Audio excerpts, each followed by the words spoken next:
In this video, I'll be rolling dice on a variety of Alright, testing 1, 2, 3. For free. You do not have to credit me. Use them You hear me?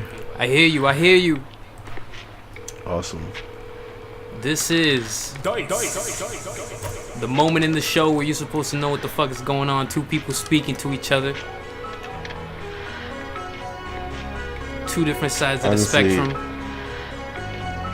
Honestly, I wouldn't be surprised if you didn't know what the fuck was going on, but you know, I wouldn't be surprised if you did either. But we gotta do it proper, man. At least have the respect to the person that doesn't know. I mean, like, I wanna just give an introduction.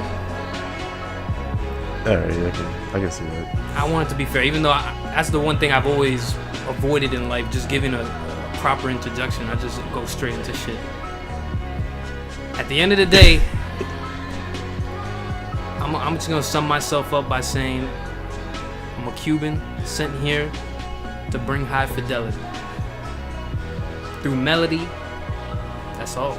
I'm sent here to do that type of thing. That's my remedy. Bars. It's off the top, man. It's off the top. That's it. Anyway, I am who I am, and there's a lot of stuff that goes down and goes in, but you know. Pause.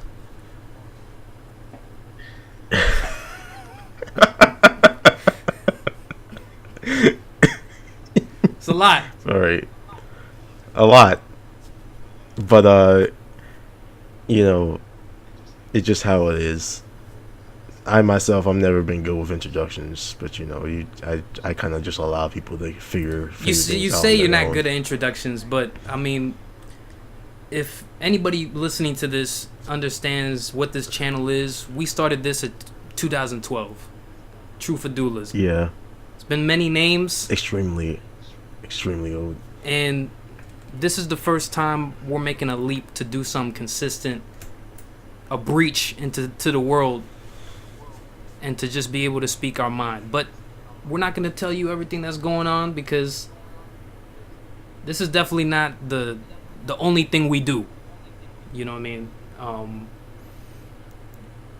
I'll say this though, to say who I am, just the name, on this platform, on the way you're going to listen to me here, I am Amulet. I'm Yeah, going to keep it like that. and for me, I honestly, I have a lot of names, and I wouldn't be, you know, I don't judge you on whichever one you try to choose to refer to me as, but people would understand me as Jamek, and I speak little yet a lot, if that makes any sense. It's when you say something, the poignancy's gonna be heard. You know, I was speaking to this one Dominican girl, and I was trying to explain to her when certain people that don't say that much are usually the ones that say a lot. And that statement broke her matrix, her womb, and her mind like a little bit, because she was like, if you're not saying enough, then how is there enough to take from what you're saying? But I'm like, here's the thing, English isn't the original language of the Aboriginal. So if anybody's gonna speak in this language, you're actually more better off speaking less words. You know what I'm saying? And I know as we starting a podcast, we're gonna start the podcast off saying, oh, we, you know, already propping up not speaking that much, but you know, we're not saying we can't speak a lot. I'm saying whenever there's something that means a lot to us, it's usually in a short sentence.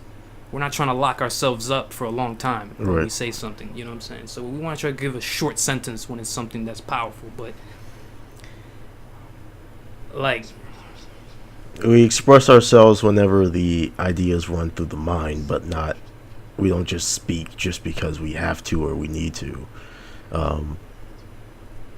but because we want to, and because we have something to say. now for me,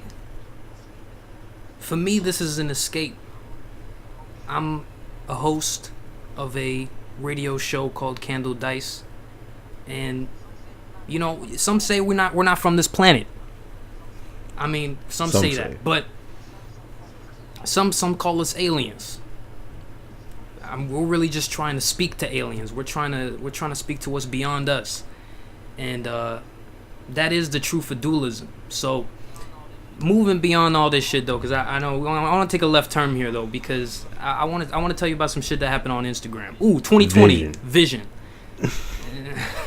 on Instagram. So if you don't know, now you know. So on Instagram, you know how you got those sponsored ads when you just be scrolling right.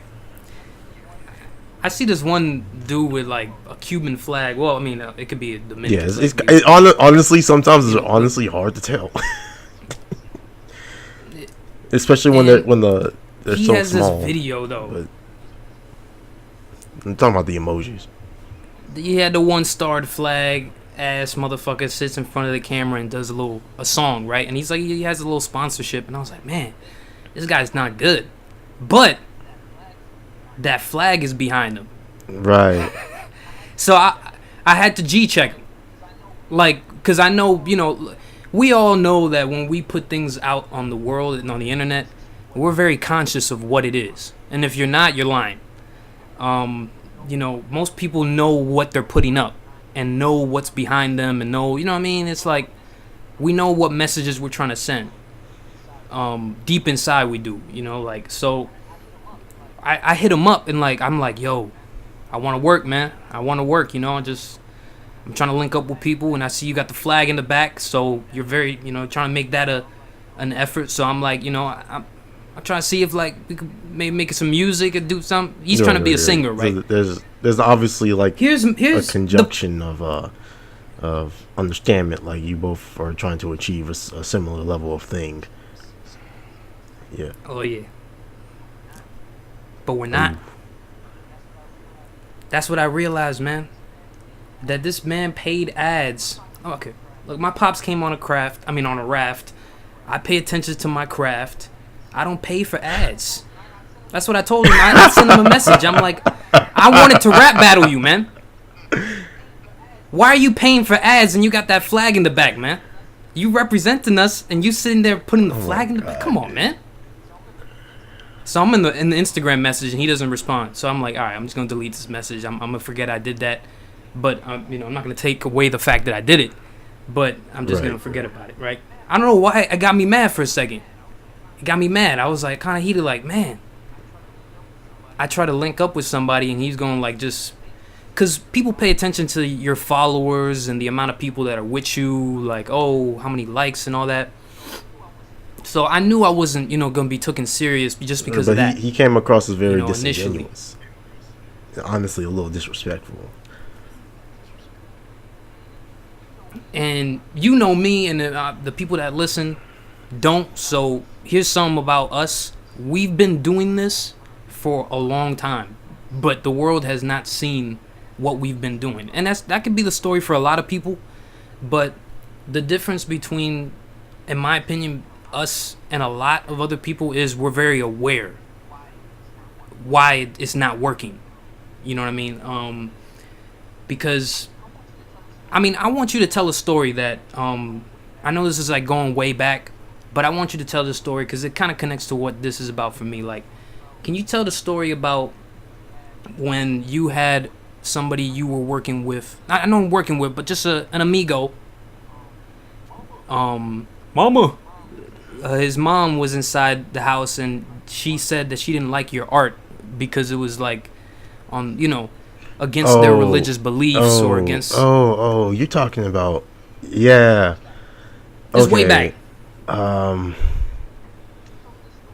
You told this story in yes, Jamek Speaks. I did. And I just want to bring it to here because it was a powerful story and it's kind of related to what I'm talking about. Heated attachments. Yeah. It was heated attachments. I'll put a link in the description for it. But yes. So, but yeah. What was it? A few years back, yeah. It was like I was really close with these two people, and they were brother and sister, right? And you know, I draw a lot, or at least I did draw a lot at the time, and you know, I ended up getting myself, you know, involved group wise. A lot of people ended up following me, getting involved in what I was doing basically. And I mean, here's the thing, like, you know, I'm not necessarily, you know, I'm not PG. I'm not necessarily child friendly, if that makes any sense. And I never was. I mean, the first things I used to draw was fucking, you know, dinosaurs, like, and people, like, dinosaurs, like, just killing each other, and people you know, fighting in massive battles on a piece of paper, like when I was still drawing stick figures basically. Godzilla motherfuckers. And so my art style was evolved from a determination that I felt I needed to achieve because I didn't believe in tracing. So my word ever since I was that was big for you though, like the whole trace thing. Yeah, I was like, man, I felt disrespectful when someone just traced. I feel you. If I felt like I was like betraying my full potential if I traced. Ooh. But betraying your essence, like you're not really giving a genuine piece of expression. You're going against your essence. And you know, so I went my whole time like I need to focus on drawing better off my own mind, right? If I want to achieve what I want to achieve, I want something to look the way I want it to look, I need to be able to do it on my own. Obviously I'm not, you know, obviously I'm not saying anything about using references or anything like that because right. I've used references. But I've always sorry to interrupt you, man, because I use references a lot, and you know I'm not much of a drawer, but that's how I draw. I draw the best when I have a reference, but a reference for me is like I'm interpreting what I'm still exercising my mind. Now there's levels to this shit. There's levels to drawing. Like not using a reference, that means your reference is your mind, and that is like best say you're tapping into the pineal gland. We're tapping into some that's deeper than just. That's where the chosen ones show up. You know what I mean? Like that's when the chosen ones show up. When the only reference you have is your mind, right? Not and, like somebody else's. And it was definitely like something I was ultimately trying to achieve. Is just like eventually, if I just keep working towards the ultimate goal, I don't even need a reference anymore, right? Yeah. And you know, and I was just like, I'm trying to ascend art wise. I'm trying to use 100% of my brain in this capacity to try to achieve this goal, and that's what I did, and I managed to be able to pull it off. And my art style became very specific to me as a result. Whenever I draw on paper and pen and whatever, which as long as I'm able to use a pen or a pencil or whatever, and I drew in a very like scratched up, very quick fingered way. And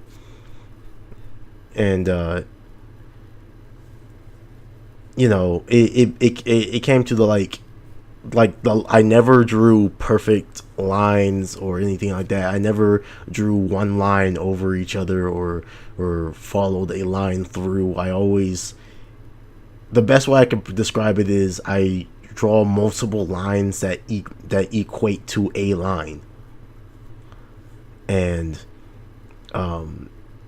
it just makes me, when I'm drawing, it makes me look chaotic. But it all ends up achieving a very similar goal.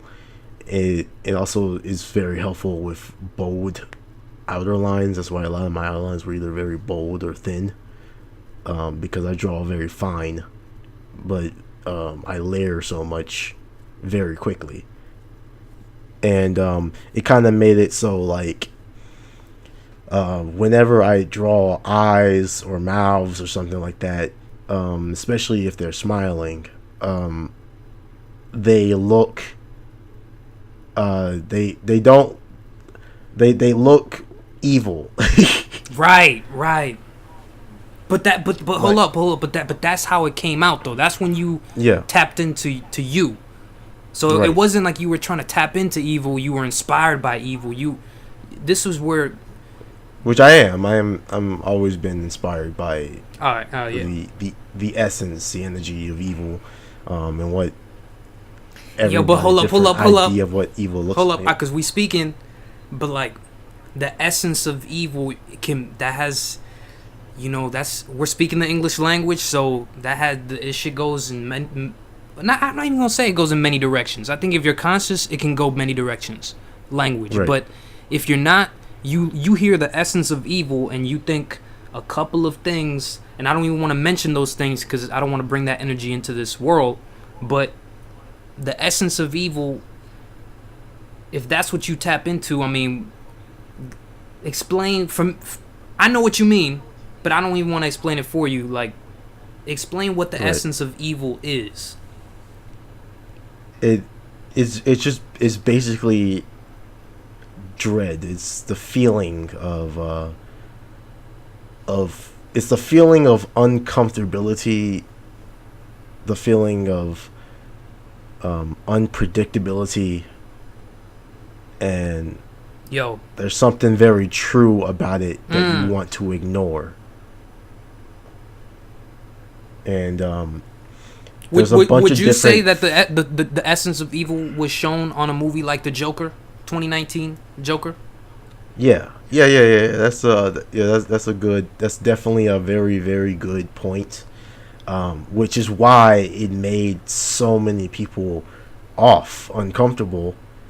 Was because it showed the essence of evil, and because of that, it made people afraid of it. Even though it's not a scary movie, it made people afraid of it because a lot of people would say it's too real, and that's the thing. It of course is too real. It's depicting a character who is at least this version of him is a lot more vulnerable than the average person, yet it is not impossible to end up like him. Yo. Hold up. Had to happen once or it had to happen twice? This is What happened? okay. This is where the editing will go in. Don't worry about it. Keep going. And and so, Joker's a Joker, at least, and a lot of different versions of Joker are very much different versions of the essence in a way. That's why I always say essence of evil has many faces, and every face is effective towards every other type of person, because not everyone who taps into the essence of evil or becomes evil is the same type of evil. But Now, what I wanna get this really out, because what did that? And we gotta clear it up, because this is the reality of the scenarios we're dealing with nowadays. This was not a melanated woman. This was a white woman that was disturbed by your essence of evil Right. drawings. well, here's the thing. Like, the white woman was slightly it's honestly in relation, but I'll bring it back to that. The initial person was a Dominican, and their whole family was Dominican, and that Okay. I'm glad. Well, Yeah, Dominicans, the- all right. Dominicans and are in the that air. that was the first genuine like- outburst of that, and that's why I'm bringing it back on that one. The white woman, I know about the white woman, but I'll bring it back to that around. the we gotta keep it on the Dominicans though. We gotta keep it on. We gotta honestly, keep the touch it's on the ironic, Dominican. The touch, but yeah, it's perfect. but all right, but like, but it was so the brother and sister that I was friends with, they're Dominican, like mom and dad. Outside of our group, outside of knowing me, they've never spoken to me. They've never talked to me. They've never seen me. Maybe unless they've shown them a picture of me. All they know is what I've been doing and what I've been drawing, basically. And they basically like judged me on the fact of what it is that they saw, but they don't have the context to understand why I drew it that way. And this is the issue with a lot of people, man. Yeah. Like just not knowing who this person is. Like I got a line in one of my songs when I say like, fuck the politics, just you knowing me is what makes this all godly. Like this is what makes Right. it divine. Whatever we do is just how you know me, how you see me that will reflect the expression. Like it won't, nothing else, no matter how it looks. right, So the essence of what you were doing, it spoke to them in a different way. But what was their reaction? Like, what did they make? Like what was their reaction? well, they basically like made me off as if I had ill intention, even though I drew. I mean, here's the thing. Like, I was also purposely drawing like evil characters because I was trying to get. I was focused on something. I was designing something, and Keep that on the low. I was constantly under the designings of these things, right?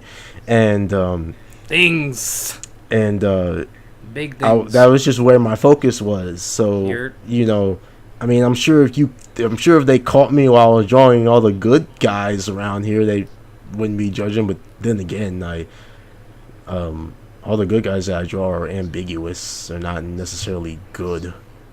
Important. You hear me? Um, Yeah, man, because I think people don't want to acknowledge that. You know what's funny? It's real funny how people walk like the globe and kind of say things to themselves, but then don't live by it. And that's the whole human is a contradiction thing.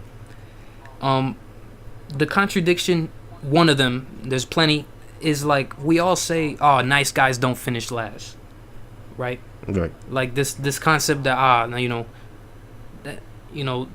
most of the females, most of the women out here, especially the powerful ones, usually they don't even want some kind of weak-minded, nice guy, right? Like just all around, just plain simple. Like right. they ain't got nothing else to say. But I mean, I'm a Dominican and I'm proud. I mean, to be fair, anybody can finish at any time for any reason. It just depends on life and luck and the reality of things. Honestly, it doesn't even matter what you are, what you've done, or what anything. Like, if you finish first or you finish last, that's on you. That's right.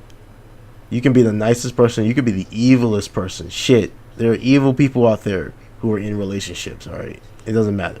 Evil People.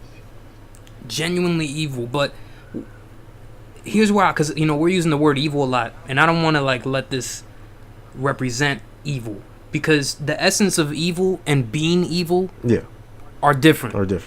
They're different because you're understanding what evil is. You're not trying to be evil. Right. You understand what it is Because that evil is. the essence of evil is the evil that plays in your mind. Everyone has. Ooh, say that again. Say that again. The essence of evil. No, I'm sorry. I was gonna do it. We're gonna do it. I was gonna do it. Fucking Nike sponsorship, brother. Anyway, All right, go ahead. Everyone has their own version of the essence of evil. Everyone has their own shadow. Come on now. But- Wait. But Explain the shadow. Explain. Let's. it's Because there's some philosophies that we're gonna get out to the world through this platform, fair. and I you know what I mean. I don't want to even list them all off, but that's one of them. The shadow, because the shadow is big. The shadow is what a lot of people deal with on a day-to-day basis. Like, it literally. First of all, we're literally talking about your shadow. Right. See, people don't talk about how much they pay attention to their own shadow. Right. That's not usually talked about. Like, they literally looking back and looking at your shadow, or like when you walk. Okay, for example, everybody's relate to this. You wake up in the morning, you go and you look into the mirror. If hopefully if you're in a situation where you can look at yourself in the eyes, I really hope so. But if you can look at yourself in the eye and keep things moving. But notice how when you walk away from the mirror, there's a moment where you pay attention to like the shadow. Right. If that just happens, like you walk, or maybe it's on the door. Right. Like, you know what I mean? Like maybe it's on the wall or it's all that. But that shadow represents some. Like deep in your head, it represents some. Right. And I know what you mean. I know exactly what you mean. It's a concept or a thing that follows you everywhere you go. It's not right. But Where- what you're saying is that thing is you're saying is that related to something that's evil? In a sense. In a sense. Yeah. Crazy. Because Think about it, brother. some In a sense, we're all guilty. Shout out to the brother Ab Solo, Aboriginal. We know. So, but if you know, you know, man. I'm sorry. if you go. know. Yeah, it's In a sense, the shadow it is some the evil. shadow isn't by itself what makes people evil. It is when they, you know, they it's not only when they get completely consumed by that shadow, but they also use the reality of themselves to enhance it, and that can achieve true evil. So embodying evil is embodying your shadow. Right. It's It's when not you- only you've not only embodied your shadow, you've tainted your normal self with it. You've taken your shadow and you've created more from it.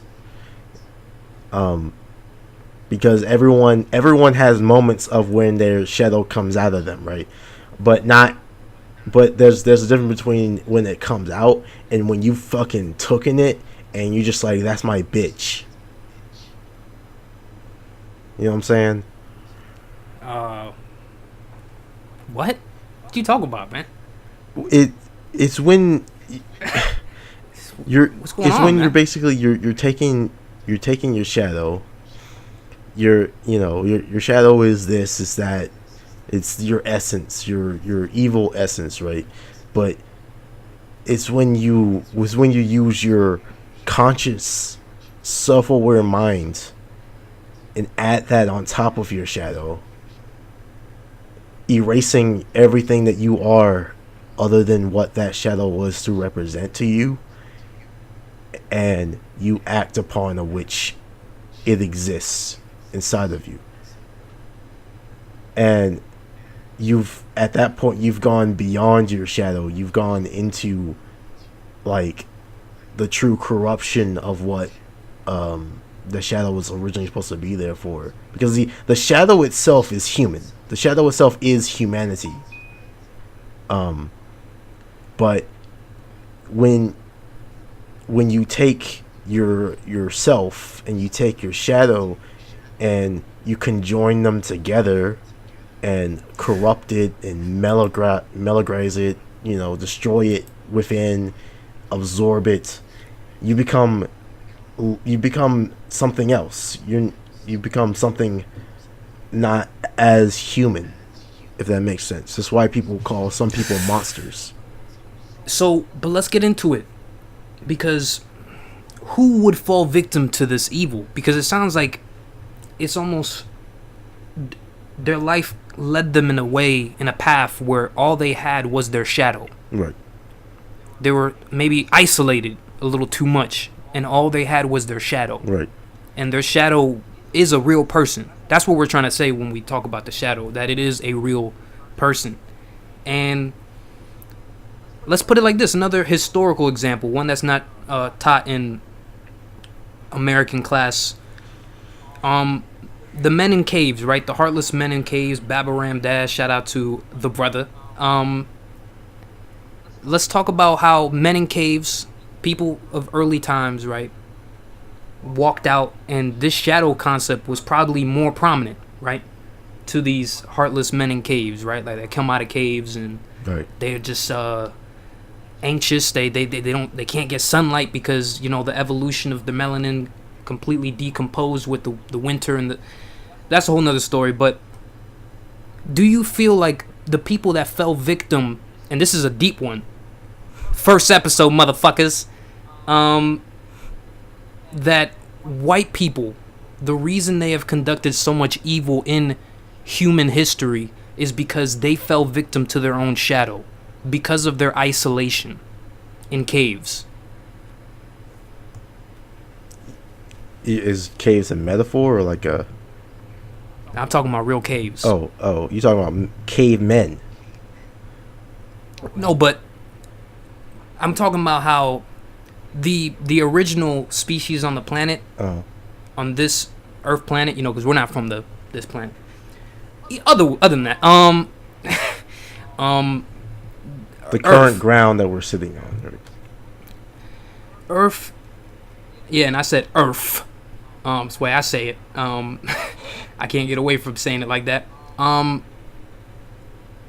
That the people that were in caves, because they migrated, and I'm speaking about humans, migrated from the original lands, just off natural migration patterns and moving and just scattered the, you know, variability aspect of life, you know, that we've come familiar with over time. That things happen sometimes, not necessarily randomly, but that they move along a different path that we can't all act like we know, and to our interpretation is random. It's like we don't know it's random, even if it's all planned to something else. And I know that's where the religion concept, we're not going to talk about that yet, but people coming out of caves, all they see is their shadow. Especially inside the caves, they live with their shadow in darkness, right? Right.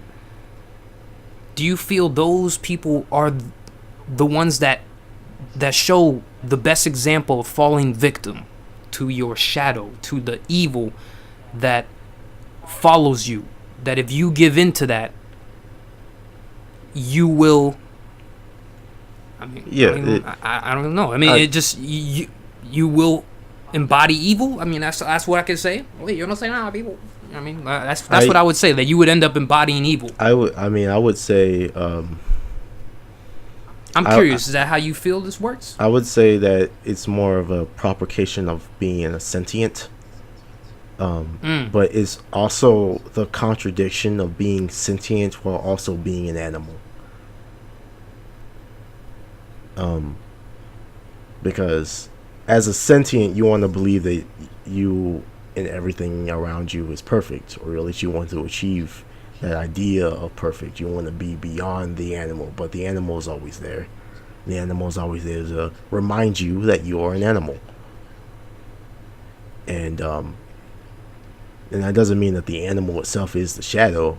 Is that both of those concepts, both of those extremes, conjoined not only make the human but also make the shadow. And just the fact that you exist, the fact that everybody exists, and the fact that there's an idea of morality, the fact that there's the fact that there's a law, there's a rule, there's emotion at all, remedies that of the shadow. And because of our sentience, because of our creativity, we're going beyond the natural evils of the animal and are using our creativity to be beyond that. Creativity is the vessel to tap out of letting the shadow be what you embody. Like that's the escape route. Any form of expression is a form of escape to get out of possibly falling into your shadow. Right. I mean that's how I treat my own creativity, constructivity. Like, Right. And I treat it as a way to get away from the evils that surround me. right.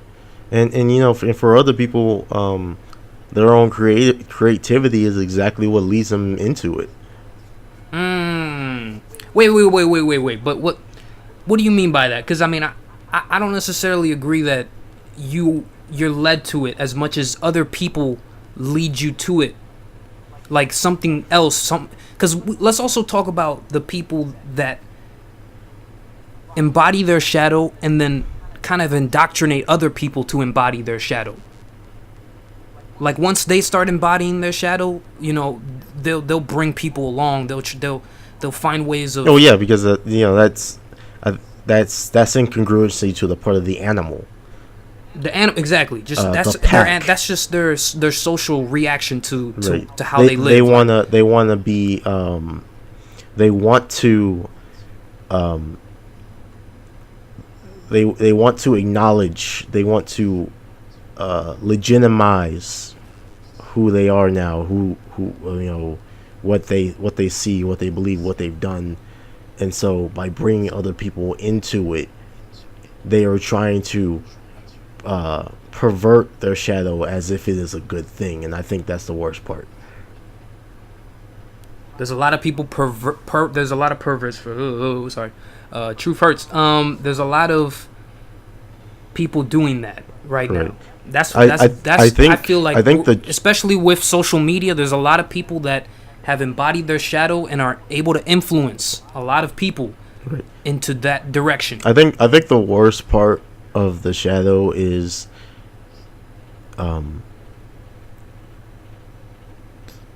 when you know it's one thing, right? It's one thing when you are your shadow, but it's another thing when you don't even admit it. Mm-hmm. And in denial. And it's when you're trying so hard to make it as if it wasn't your shadow at all. It was honestly the best possible way. That's the worst part, because then you'll never truly be self-aware. You'll never accept the fact that sometimes not everything you do is right. Just because you thought to do it, just because it was your idea. Right. If you're enveloping your shadow. Right, but people live under this confusion. Like, okay, what is my shadow doing, and what am I doing? Right. And because look, at the end of the day, our shadow's gonna speak in our life at one point or another. Sometimes we'll be in the predicament where we'll always speak. Some people follow a different path mentally to where they can control it. Right. I do believe it's a power to control your shadow. Yeah. You know, it can honestly be a weapon. Yeah. You know, that you have behind you at all times. So it's like a motivator. A motivator. So a lot of people might actually think that that is their engine.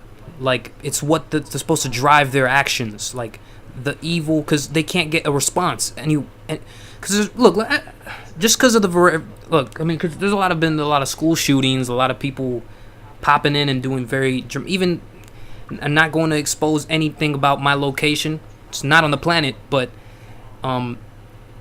let's just say people at a social event I was in, I saw someone just like pull out a knife and just go ahead and you know, I don't even know.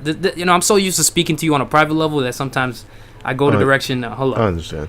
Let me box and jab real quick. I'll say that we've all been, especially you, have been in front of when the shadow takes over.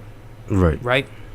And when the shadow takes over and you're not that, like, and you get to witness it, you realize that was their only engine. That was what they were motivated the whole time. Like, that was their actual like bloodline that was within them the whole time. Right. Like it was just bubbling. The fuel was just bubbling to happen. Right. Because it's very they weren't getting too. the attention they wanted when they weren't following their shadow. So the shadow gives them the attention. It gives them an easy existence. way to achieve the And to human achieve. goal. A slight of satisfaction that they don't need nor do they actually want. Because everyone wants to feel like they've done something, you know.